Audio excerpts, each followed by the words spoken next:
ఏపీలో BJP అభ్యర్థులపై suspense కొనసాగుతోంది. పొత్తులో భాగంగా 10 అసెంబ్లీ 8 లోక్సభ స్థానాల్లో పోటీ చేయనుంది బీజేపీ. ఆ నియోజకవర్గాలేంటి, అక్కడ అభ్యర్థులను ఎవరనేది మాత్రం ఇంకా తేలలేదు. నియోజకవర్గాల జాబితాను అధిష్టానం గోప్యంగా ఉంచుతోంది.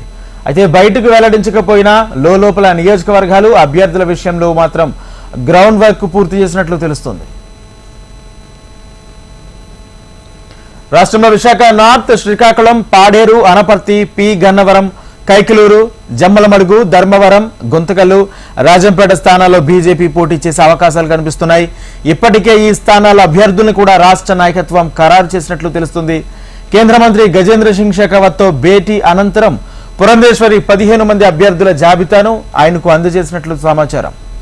ఉండవల్లిలోని చర్చల సారాంశాన్ని పార్టీ అగ్రనేతలైన జేపీ నడ్డా, అమిత్ షాలకు వివరించాకే అభ్యర్థుల పేర్లు ఖరారయ్యే అవకాశం కనిపిస్తుంది.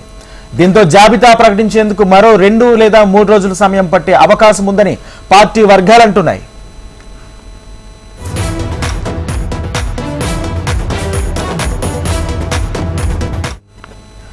విశాఖ నార్త్ స్థానం నుంచి విష్ణుకుమార్ రాజు, జమ్మలమడుగు నుంచి మాజీ మంత్రి ఆదినారాయణ రెడ్డి, పి గన్నవరం నుంచి అయ్యాజీ పేర్లు పరిశీలనలో ఉన్నట్లు తెలుస్తుంది. మరోవైపు తనకు అవకాశం ఇవ్వాలని మాజీ ఎమ్మెల్సీ మాధవ్ పార్టీ నాయకత్వాన్ని కోరుతున్నట్లు తెలుస్తుంది. అదేవిధంగా పార్టీ సీనియర్ నేత గారపాటి సీతారామాంజనేయులు కూడా ఒక శాసనసభ స్థానం నుంచి పోటీ చేసే అవకాశం ఉన్నట్లు సమాచారం. కేంద్ర మాజీ మంత్రి సాయి ప్రతాప్ అల్లుడు సాయి లోకేష్ రాజంపేట నుంచి బరిలో నిలిచే అవకాశం కనిపిస్తుంది. లోక్సభ అభ్యర్థుల విషయానికి వస్తే రాజమండ్రి పార్లమెంట్ నియోజకవర్గం నుంచి బీజేపీ రాష్ట్ర అధ్యక్షురాలు పురంధేశ్వరి, తిరుపతి నుంచి ముని సుబ్రహ్మణ్యం, నరసాపురం నుంచి రఘురామకృష్ణరాజు, అరకు నుంచి కొత్తపల్లి గీత పేర్లు దాదాపుగా ఖరారైనట్లుగా తెలుస్తుంది. మరో 2 రోజుల్లో ఈ అభ్యర్థుల పేర్లపై ప్రకటన వెలువడే అవకాశం ఉండడంతో పార్టీ శ్రేణులు ఆసక్తిగా ఎదురుచూస్తున్నాయి. ఇదే అంశానికి సంబంధించి పూర్తి సమాచారం మా ప్రతినిధి రామకృష్ణ లైవ్ ద్వారా అందిస్తారు. రామకృష్ణ. రాజేంద్ర గారు, ఇప్పటివరకైతే బీజేపీ జనసేన కూటమికి ఏర్పడి తెలుగుదేశం జనసేన పార్టీలు ఇప్పటికైతే అభ్యర్థులను 2 లిస్టు కూడా ప్రకటించిన నేపథ్యంలో ఇప్పటివరకు బీజేపీ నుంచి ఎలాంటి ప్రకటన తొలి జాబితా ఇప్పటివరకు రాలేదు. అయితే ఇప్పటివరకు మనం పరిశీలన చేస్తే కొన్ని స్థానాల విషయంలో కొంచెం పట్టు వీడుపు లేకుండా ఉండాలనే ఉద్దేశంతోనే కొన్ని స్థానాలలో అలా పెండింగ్ పెట్టినట్టు మనకు తెలుస్తుంది.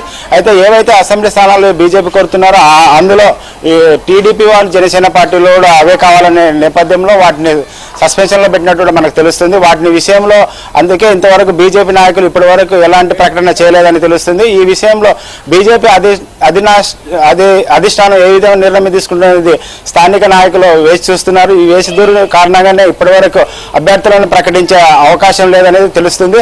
అయితే ముఖ్యంగా బీజేపీ పోటీ చేయాలనుకున్న స్థానాల్లో విశాఖ ఉత్తరం నుంచి శ్రీకాకుళం, పాడేరు, అనపర్తి, పి గన్నవరం, కైకలూరు, గిద్దలూరు, జమ్మలమడుగు, ధర్మవరం, గుంతకల్లు, మదనపల్లి ఈ స్థానాలను అడుగుతున్నట్టు తెలుస్తుంది. అయితే ఇప్పటికీ మనం గుంటూరు వెస్ట్ టీడీపీ అభ్యర్థిని ప్రకటించినప్పుడు అదేవిధంగా విజయవాడ వెస్ట్ నుంచి కూడా నిలబెట్టాలని బీజేపీ ఆలోచిస్తుంది. అయితే ఇక్కడ విజయవాడ వెస్ట్ ఇక్కడ చూసినట్లయితే బ్రాహ్మణ సామాజిక వర్గం, మైనార్టీ ముస్లిం సామాజిక వర్గం సమానంగా ఉన్న నేపథ్యంలో ఇక్కడ ఎవరికిస్తే లాభం ఉంటుందని ఆలోచిస్తుంది. అయితే టీడీపీ మాత్రం ఇందుకు ససేమరా అంటున్నట్టు తెలుస్తుంది. అయితే ఇక్కడ ఒకవేళ బీజేపీకి ఇస్తే ఈ సీటు నష్టపోయే ప్రమాదం ఉందని తెలుగుదేశం పార్టీ ఆలోచిస్తున్న నేపథ్యంలో ఈ సీటు విషయంలో కూడా ఇంకా సందిగ్ధంగా నెలకొని ఉంది. ఇప్పటివరకు అయితే విజయవాడ వెస్ట్ని ఇంతవరకు ప్రకటించలేదు. అదేవిధంగా పార్లమెంటు స్థానాల్లో తీసుకుంటే బీజేపీకి రాజమండ్రి, తిరుపతి, తర్వాత హిందూపురం, అనంతపురం వీటి విషయాల్లో కూడా వాళ్ళు స్వచ్ఛత రావాల్సి ఉంది. అయితే రాజమండ్రి నుంచి పురంధేశ్వరి, అరకు నుంచి